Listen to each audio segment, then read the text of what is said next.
To coincide with the launch of the digital-only PSP Go, Sony hatched a new idea: PSP Minis. This was a series of smaller games that players could download from the PlayStation Store.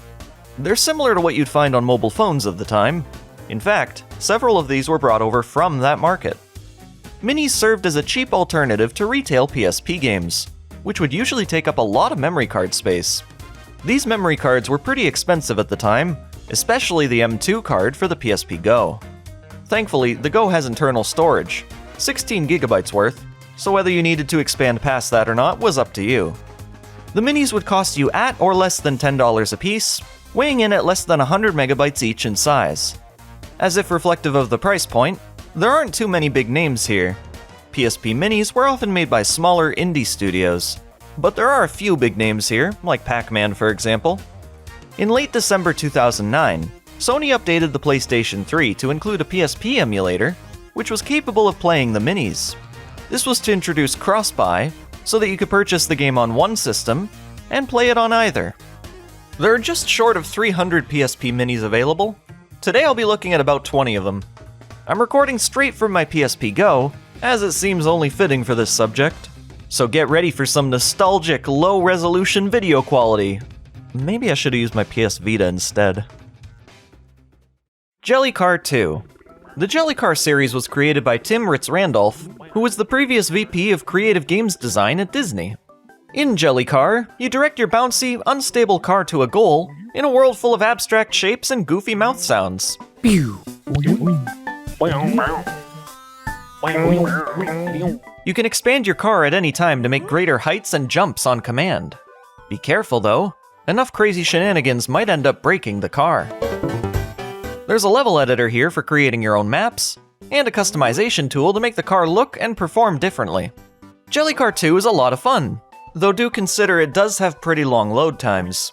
Still, I recommend giving it a try. Canabalt, a popular endless runner designed in Adobe Flash.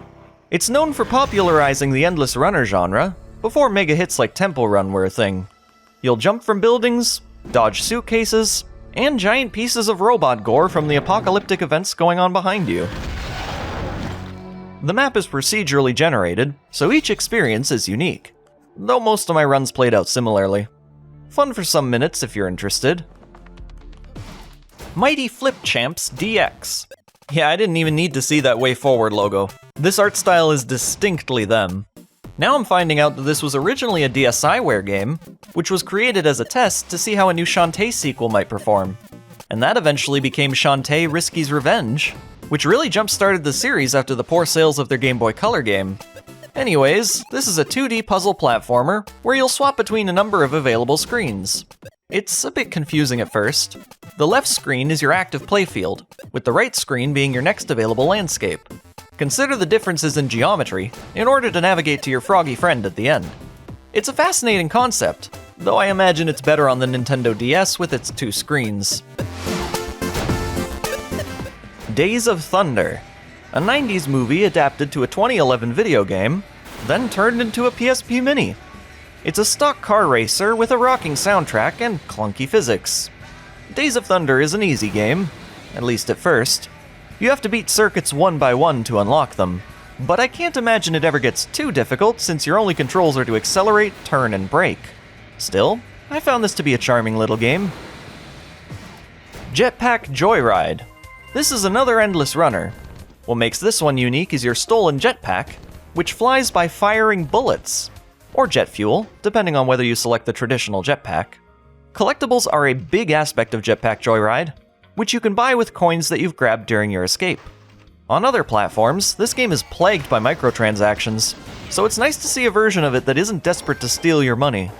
You can get access to some crazy vehicles while escaping, which puts plenty of coins on screen to collect. Their wacky controls might make this difficult though, especially with all the hazards to avoid. As you do well in the game, it picks up speed, to the point where you'll need lightning-fast reflexes to survive. The occasional slowdowns might help you a little there.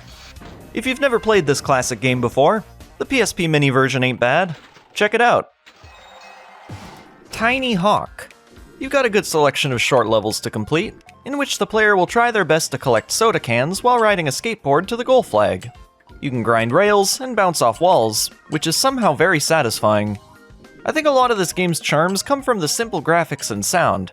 It has a wholesome feel to it. This is a great example of how a basic concept can turn out to be a great deal of fun. Freekscape, Escape from Hell. A demon named Freak isn't doing well in hell because he's too much of a good guy. So now, he's trying to find his way into heaven. Wow, look at these environments! Great scale for a PSP game, let alone a mini. In Freekscape, you'll be picking up and using creatures around hell to successfully traverse the dangerous landscape. Literally, you just poke them in the butt, then they're yours for deploying. It's comically brilliant. There's tons of creative, hilarious antics in this game, making it a real highlight in the library of minis. VectorTD is an easy-to-follow tower defense game, which serves as a great introduction to the genre.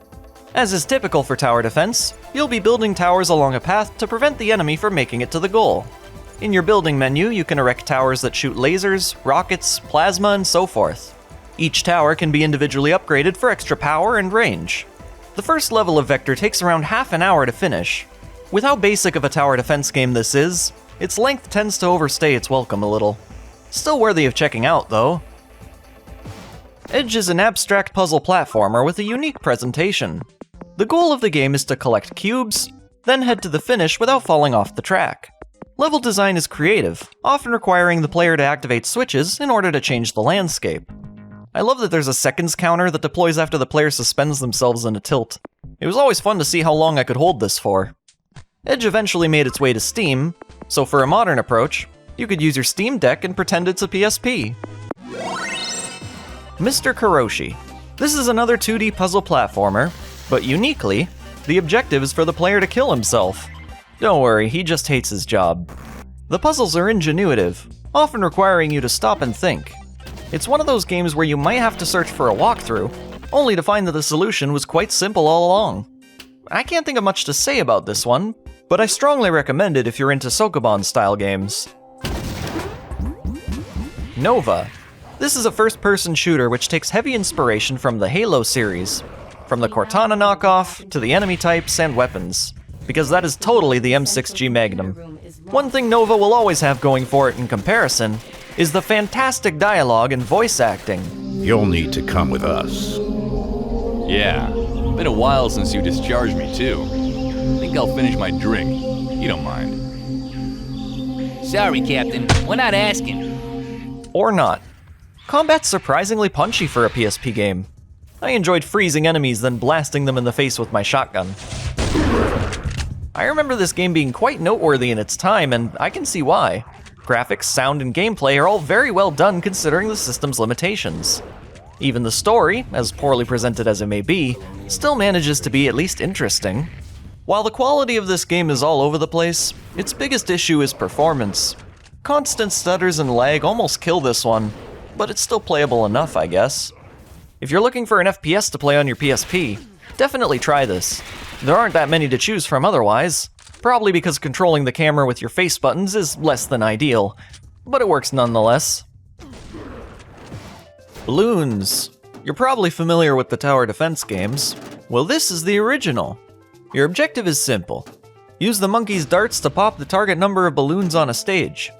There's an included level editor, which is easy to use. And that's pretty much it. What you see is what you get.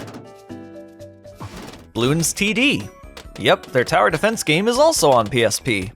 Your objective here is to create a system of towers and monkey shooters to prevent the balloons from making it to the other side. What's been said in VectorTD can also be applied here, but there's a lot more that you can do during the game, such as setting up spike traps, or pouring glue on the track. Having only played the modern Bloons games before, it was neat to see where this all began.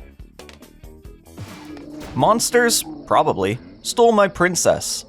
The Duke's princess is missing, so he finds every nearby monster and accuses them for it. They'll try to flee, but Duke jumps from platform to platform to catch up with them.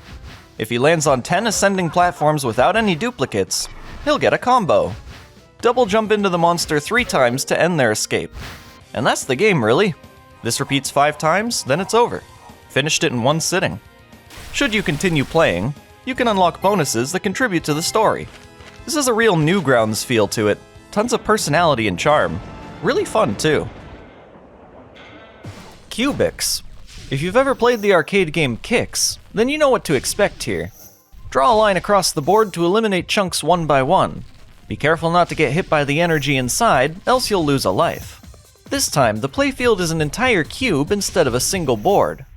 I guess the objective is to blow up this star in the middle, which occurs once you've cleared enough of the cube. I've always thought Qix is an exciting game, and Cubixx is the perfect evolution of its concept. Well, if it isn't Gameloft. This is a high-quality 3D golfing game, complete with a proper gameplay setup, nice environments, and a relaxing soundtrack. It's got everything you need to perform your shots effectively, with multiple camera angles, a distance meter, a world map on the right, etc. You can customize your character to your liking, which is a nice detail. This game's quite addictive in short bursts. Give it a try. Much of the same can be said about Angry Birds. Yeah, did you know this was on PSP? I believe the full original game is here. Your objective is to use a slingshot to toss birds at towers full of thieving pigs. Defeat them all and you progress to the next level, where you may have unlocked access to a new bird type. If you're wondering how to control this, you push back on the PSP's analog stick to aim the slingshot. This surprisingly works just fine. There's a lot of variation to its gameplay, and as it works with physics, the outcome should always be a little different. While there's a fair bit of slowdown, especially later into the game, I feel Angry Birds on PSP isn't a bad port, though I would suggest using a mobile phone instead because honestly, touchscreens are a lot better for this sort of thing. Pac-Man Championship Edition. You're probably familiar with the DX version of this game, which added a lot more to it. This original release feels rather bare bones in comparison. That's just your heads up. Here you'll be collecting dots as usual, then a pre-placed fruit, which spawns in a new selection of dots. Do this until the timer runs out to collect the highest score. There are multiple different maps and challenges to conquer if you're looking for more. Archibald's Adventures. Nothing like a good action puzzler. Archibald gets trapped in this scientist's lab, and he needs to escape, but it's full of tricky puzzles and creepy monsters. While exploring with your skateboard, you'll have to find the right switches, perform the right jumps, and avoid spikes to successfully reach the exit. With 191 levels to complete, there's a lot of bang for your buck here. Had a lot of fun with this one, give it a look. Pinball Fantasies. This is a port of the Amiga original, which is considered the first game to really nail pinball physics. Very important for the genre going forward. Its layouts stand the test of time, still being a lot of fun to this day. It's always a treat to see a vertical mode implemented. Unlike the old days where you'd have to turn your monitor on its side, here all you need to do is turn the console sideways and use the face buttons instead of the triggers. This is an excellent port for the PSP. Pipe Madness. It's a Pipe Dream clone. You have to create an effective pipe system, specifically in the order the pieces are given to you. Make as long of a route as possible for more points. Leftover pipes will remove points at the level's end. Pipe Dream's always been a fun puzzle game, and Pipe Madness replicates it flawlessly. The Marbians. Fling the aliens back to their UFOs in small hazardous mazes. You only get one shot for your marble to reach the target, else you'll have to restart the level. I can't say I've played with marbles that much in my life, but from personal experience, I can compare this to mini golf. What else is left to say? The Marbians is a serviceable time waster. The Impossible Game. This is an excruciatingly difficult runner, which requires a skilled sense of response time in order to quickly react to its changing environment. That consists of mostly different block heights and obstacles to avoid. It's pretty hardcore. You need to fully complete the first level without dying to unlock more stages. And that alone, considering how many times you'll have to restart, could take upwards of hours. They call it the Impossible Game for a reason. Luckily, there is a practice mode, so you can set checkpoints. This game is considered very addictive, so if it interests you, check it out. For me, I'll stick with Geometry Dash. I should take a moment to mention the various PSP Mini arcade ports. There were a good few of these, most belonging to SNK. You've got Akari Warriors, Prehistoric Isle, Vanguard, and more. From what I tried, they were all presented the exact same way with identical menus. You've got background art to surround the gameplay, which unfortunately vanishes if you use the stretch option. This stretches the game's image vertically on the horizontal plane. Weird. No option to rotate the screen, sadly. You can change a few dip switches, such as to add more lives or change the point score required for an extra one. Performance is fine. A few slowdowns here and there, but nothing major. Based on the intro cards, I'm guessing their emulation was handled by G1M2, and they did a fair job. The games play well, graphics and sound are good too. I'm not sure if these are necessarily better than the available MAME emulators though. PSP Minis weren't the only miniature games available on PSP. In addition, there were other standalone titles on PSN, most of which released before the PSP Minis, like Echochrome, accounting for the disassociation. However, consider Peggle, a game that arrived on PSP after the Minis were introduced, which is listed as standalone. So, I'm not sure what to call these. I didn't get around to trying the following, but figured I should make mention of the numerous 2-player Minis, which had one player using the face buttons, and the other using the D-pad. These were very simple games, but you might want to check these out if you're looking to play with a friend. If you didn't know, in some countries there were retail collections of PSP Minis called the Mega Minis. These were never available in North America. It's quite possible that the Minis were more recognized over there. Granted, it doesn't seem like the Minis were very successful at all. According to Pocket Gamer, there had been only 1 million PSP Mini downloads after 9 months on the market. Clearly these didn't make a huge splash, but at the time, it felt like most active PSP owners were at least aware of them. Now with that in mind, consider that countless owners were using modded systems then, since PSPs were easily hackable. Many who were playing PSP Minis might not have actually purchased the games. And with complications like that, the actual impact of PSP Minis is difficult to determine. Before closing, I'd like to thank Spacey McSpacer for recommending some of the games on this list. Also, thank you for watching! If you'd like to hear more from me in the future, consider subscribing to the channel. See you next time!